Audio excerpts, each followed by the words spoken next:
Tasnia ya filamu nchini Nigeria imeingia katika majonzi makubwa kufuatia taarifa za kifo cha mwigizaji maarufu wa Nollywood Alex Ekubo aliyefariki dunia akiwa na umri wa miaka 40 baada ya kupambana kwa muda mrefu na ugonjwa wa saratani. Kwa mujibu wa gazeti la The Sun Nigeria, vyanzo vya familia vilisema mwigizaji huyo alifariki Jumatatu Mei 11 mwaka huu baada ya miezi kadhaa ya kuugua. Kutoweka kwa Alex Ekubo kwenye mitandao ya kijamii na hafla mbalimbali za hadhara kwa muda mrefu kulikuwa tayari kumeibua wasiwasi mkubwa miongoni mwa mashabiki na watu wake wa karibu.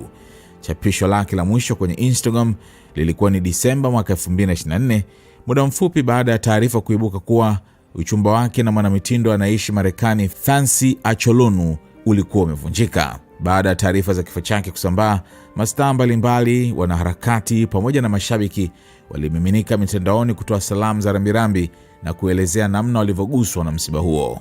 Mwigizaji maarufu Funke Akindele aliandika ujumbe wa hisia kali akisema alikuwa amejaribu kuwasiliana naye kwa mara ya mwisho lakini haikuwezekana. Pumzika kwa amani Alex, nitakumbuka siku nzuri tuliokuwa pamoja, aliandika.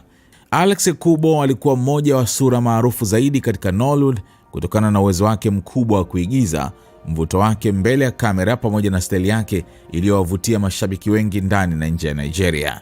Katika maisha yake binafsi, mwigizaji huyo aliwahi kuzungumzia presha ya watu kuhusu kutokuwa ameoa, akisema alikuwa ameweka nguvu zaidi katika kujenga kazi yake na kutafuta mafanikio kabla ya ndoa.